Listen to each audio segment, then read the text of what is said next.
Hey friends, welcome back to Curating Simple. My name is Alexis, and in this video, I'm going to be sharing 5 things I like to do when I'm feeling overwhelmed. There's tons of things that can lead to overwhelm in your lifestyle and in your home, in your family dynamics, all kinds of things. And everyone's situation is going to be unique. So I hope that you'll take these 5 action steps and just use what you think might work for you. And do interact with me in the comments, sharing anything that you like to do when you're feeling overwhelmed. If you think there's anything that I should have added to this list that is like a game changer for you when you feel overwhelmed, please drop it in the comments so that everyone who is watching and reading, they can benefit too. But if you like any of these, if you're gonna try them, or if there's something that you do also, again, let me know. And all right, let's get into it. So the first thing on my list is, can you guess? Make a list. List making is such a powerful tool. I use it all the time, and I'm going to touch on 3 kinds of lists that I find myself utilizing the most and that I think can be the most helpful when you are feeling overwhelmed. So, okay, the first, and before I even get into this, you are welcome to go down in the description, click my link tree, and in that link tree, you'll find a free PDF download that you can print. And this is my weekly planner. Okay, once you've done that, you can map out your week. And if you would like to know how I do that, check out this video. It's going to be up here somewhere. And yeah, so utilizing a weekly planner to map out those regular activities, priorities, chores, meals, all kinds of things. If you just have a plan and a strategy and kind of a to-do list for your week, that reduces so much overwhelm most of the time. But even if you don't have a to-do list or like a plan for the whole week, you can get started with a to-do list for right now, for today. So today, it's Friday. I actually didn't do, I think I started a weekly plan and then the week just went crazy. So, and sometimes it happens like that, but you can do a to-do list for today or right now. What are those things that can get done, that need to get done, that you want to get done, and just see what fits into your time and see what you can prioritize. Okay, but sometimes you just are totally at a loss for motivation to get anything done, or you feel defeated because you feel like you have got nothing done. And in that case, utilize this third list making strategy, and that's to make a list of all the things that you have done. A list of things that you've done in the last couple hours, in the whole day, if it's the end of the day. Maybe it was over the weekend. What did you actually do this weekend? And maybe it's the last week or the last month. Like, what are some things that you got done? And sometimes when we just take a moment to reflect on what we have done, that's offers all the motivation we need to like, okay, I'm going to do that again. I'm going to get some things done again. And all right, so those are some list making strategies that you can use. Now we're going to move into number 2, which is highly supportive of this list making. So number 2 is to do a brain dump. Brain dumps feel so good, just like making lists. But these actually, doing a brain dump actually pairs really well with making a list, because sometimes that's what you need to do first, is just take all those thoughts, those ideas, those things you need to do and get done, those obligations you have, commitments, upcoming events, everything and anything, put it on paper. And the way I like to do that is I usually take like a piece of printer paper, or just a journal if that's what I'm using at the moment, and I write down a word that's in my head, or the thought, or like the thing. So maybe it's make veggie broth, or maybe it's clean bathrooms. And everything that I put down, I just put a circle around it. And when you're doing a brain dump, you don't want to think about each little thought. Like, you're literally just dumping it on the paper Write it down, circle it, write it down, circle it, anything. And it can be the most random thing that pops into your head, like leaves on a tree, purple. Like what is happening up here? Get it out so that it doesn't have to be in here causing overwhelm, which when we have a lot of things going on in here, usually that's contributing at least to our feelings of being overwhelmed. So do a brain dump. If at the end of doing your brain dump, you feel like, okay, my brain is more clear, I've brought that overwhelm down a notch, now I can take some of these thoughts and like organize them better. I can factor some things into my weekly to-do list. Or maybe you're like, okay, yeah, there was that thing that I wanted to do and I forgot that I was thinking about it up until now, like it was just kind of in the recesses of your mind. I'm going to do that right now. Sometimes just getting thoughts out like clears up that space in your mind to be able to just take action on something. So do a brain dump and see where that leads you. And this brings me to point number 3, which is journaling. Brain dumping is another great thing to lead into and pair with journaling. So if there's something you brain dumped onto your paper, that's like, I've really been needing to address that. Sometimes it's more emotional or spiritual. Sometimes you just like realize, okay, I haven't taken the time or I haven't had the time to actually pause and reflect on things. And, you know, maybe you're like kind of distant from living a life aligned with your values, like taking just a little bit of time to journal. And maybe it's journaling a prayer. Maybe it's writing a letter to a friend or a relative or something and like actually sending it in the mail. Just like writing things out can be really therapeutic. And the words don't have to sound right. And sometimes you're writing a letter to a person and then you just crumple it and you throw it away. But sometimes just getting those thoughts and emotions out, it really just helps with that processing.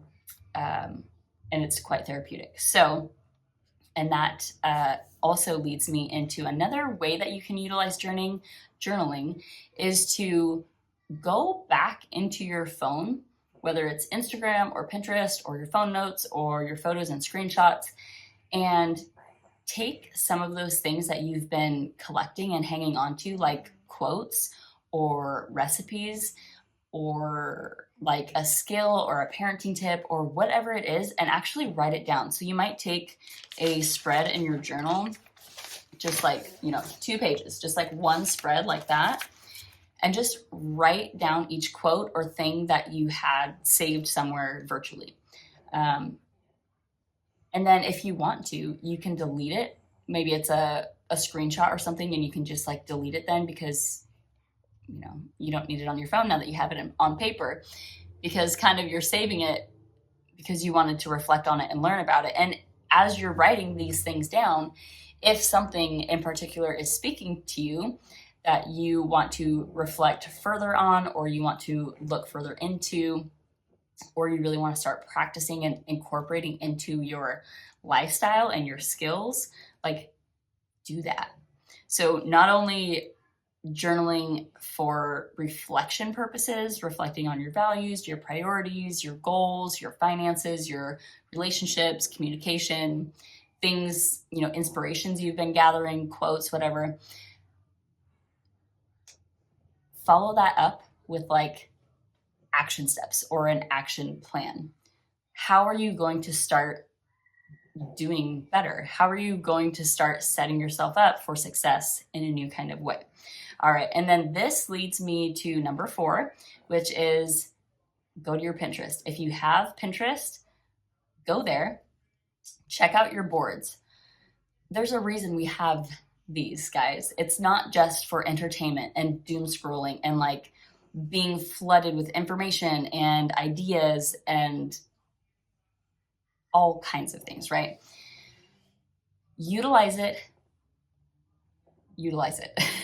Maybe this is like reorganizing some of your pins. Like, okay, I actually did make that recipe. I'm going to take it out of this like recipes to try board, and I'm going to put it into the recipes that my family actually loves. These like tried and true recipes, which I have done with some of my favorite recipes. So I think I have a link to my Pinterest on my Linktree. If you want to go look for that, you are welcome to do that. Maybe I'll put it in the description below if I remember.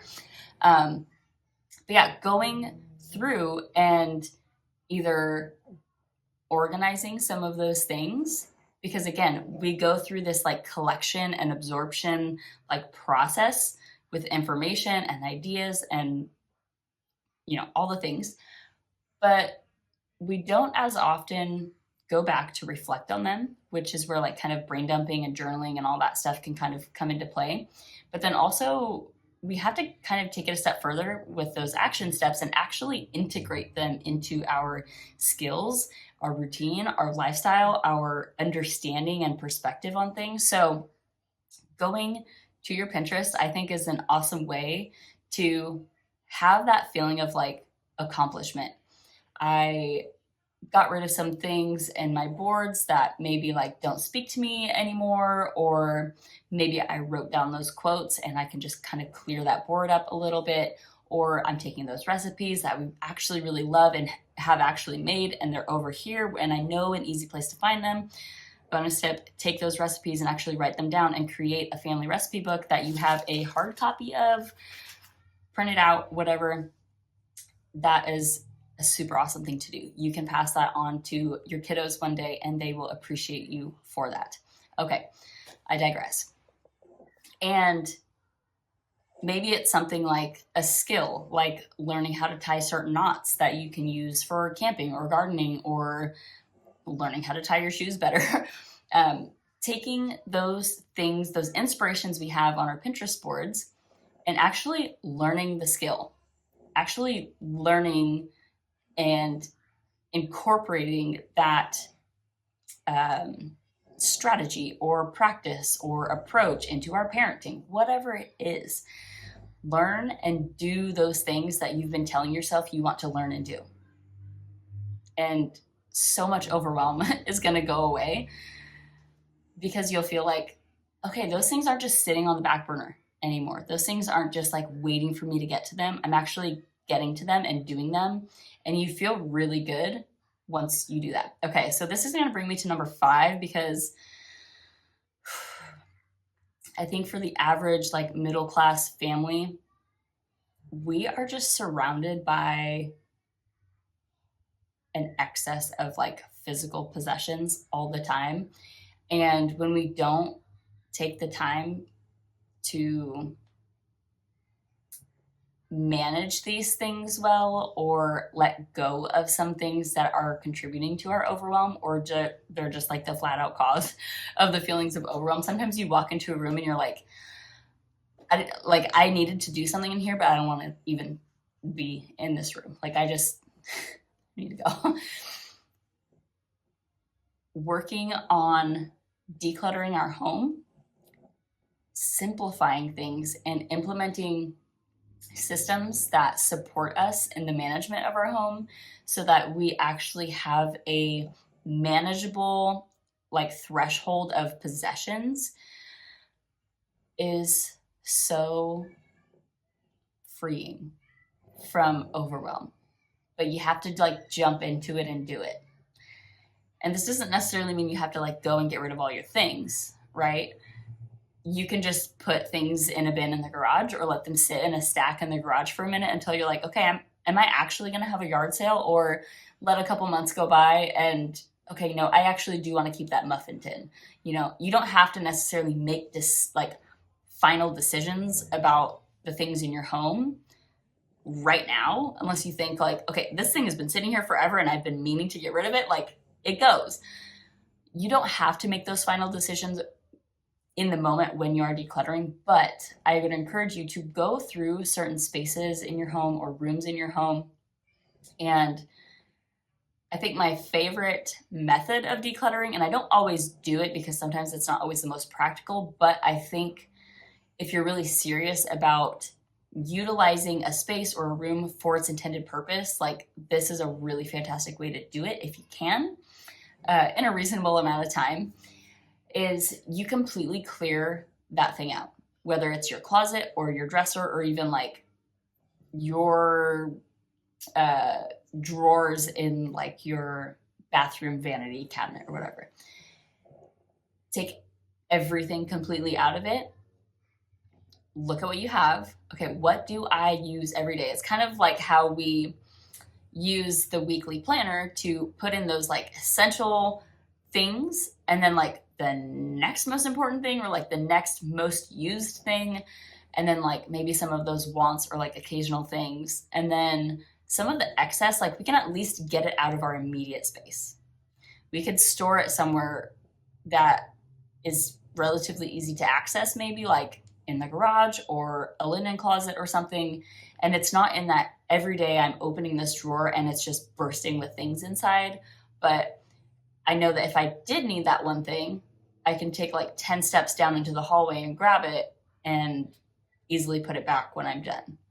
But it's not in that immediate space every single day when you go to open that drawer. So just like putting in those number ones, the number twos, the number threes on like the priorities and the usefulness makes a big difference. So another example is like our front room here is our homeschool room, our office space, and it's just kind of like a flexible space. So I have to look at this room as kind of, it's like 3 different rooms put into one, kind of like 4.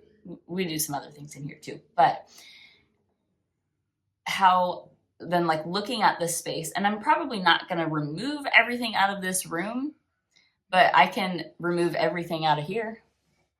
This is like all our supplies, some of the extra office supplies. We have some books, we have some toys. I can take everything out of that. If this is starting to feel overwhelming to me, and take every single thing out of it and only put back those things that make sense for me to put back, that I'm using every day or regularly enough that it's not causing overwhelm to be there every single day. And then the extra, I can organize it in the garage. Craft things, extra homeschool supplies, extra office supplies, they don't need to be here, right? So just thinking practically about the way we use our space. And then let me touch briefly on systems. One of my favorite systems to have is the drop zone basket. And if you don't know what a drop zone basket is, think about your kitchen. For most people, the kitchen is the heart of the home. Recently, I found myself, even though we have a wonderful like entry closet where we can kind of like drop some things, I found myself gravitating over towards the kitchen, probably now because we have a gate there. So I can set something in there really quick and like no one's able to, the baby and the dog, they're not able to get to it. For some reason, like the kitchen is the heart of the home and everything is like a magnet towards the kitchen. But the kitchen needs to be really functional. Like we need to be really practical about that space, because we need to be able to prepare meals and like not make a disastrous mess. And we also need to be clean and hygienic about all that. So a drop zone basket in the kitchen is absolutely essential, I think, for probably 99% of people. So if you have just an extra basket or an extra tote or something you can keep on your counter where you find you're always placing the mail, dropping your keys off, that extra thing that your kid broke and they want you to fix a piece of it, but you can't do that until like maybe never, put it in the basket. And then sometimes when you get those feelings of overwhelm, like you can just go over to that basket and empty the thing out. But you don't have to necessarily deal with and manage all those things every time they come up to you and they're demanding your attention. They can go into that basket and you can kind of just deal with it later. And you do when you feel overwhelmed, or when you're feeling like super motivated and you're on top of things, and you manage what's in the basket and you empty it out. You put those things where they go. Have drop zone baskets anywhere that you feel like you need them. Another one to maybe consider, especially if you have stairs in your home and maybe the laundry is not in the area, your laundry machines are not in the area where you're accumulating dirty laundry. So for example, if your laundry's upstairs and you have the kitchen downstairs and a bathroom or maybe a shower or bedrooms or whatever, but you've got dirty towels, you've got a shirt that gets dirty, things. And like but your laundry's upstairs. But you're not gonna go upstairs and downstairs like 40 times a day to go put dirty laundry away. Have a basket on or next to your stairs or wherever you seem to accumulate your dirty laundry downstairs. And then once a day, take the basket upstairs, sort your laundry, and then bring the basket downstairs again. So it's ready for the next day. So just having some systems in place that make sense and that actually help you to utilize or like manage your home and utilize your time better is definitely going to help you with overwhelm. So put some of those systems in place, utilize those systems, and try to work on decluttering and like bringing your possession count down to a more reasonable and manageable threshold, and you're gonna feel so much better.